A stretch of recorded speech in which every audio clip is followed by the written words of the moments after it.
Le dossier des sous-marins australiens ne passe pas. Ce mardi 2 novembre, un proche d'Emmanuel Macron annonçait que la confiance était totalement brisée.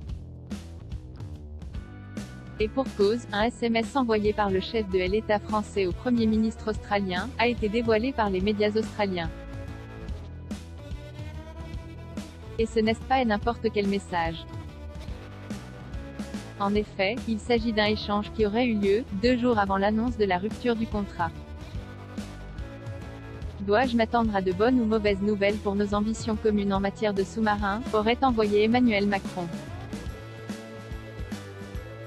Selon le Daily Telegraph, les médias australiens auraient partagé ce message dans le but de démontrer que le président français avait des doutes quant à la bonne marche de ce fameux contrat avec l'Australie, avant même que celui-ci ne soit dénoncé.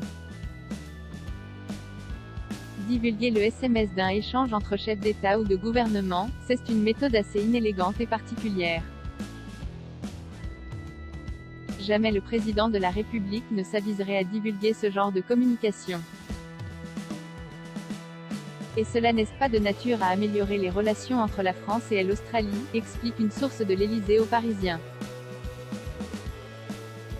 Emmanuel Macron très cache face aux mensonges du Premier ministre australien. De son côté, le président australien reste muet par rapport à ce dossier brûlant.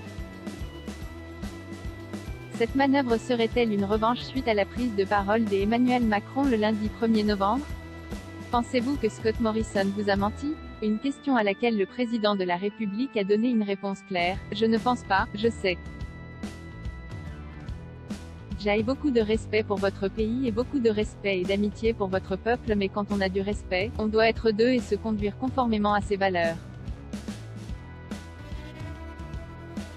Les tensions vont-elles se calmer entre les deux pays? Rien n'est moins sûr.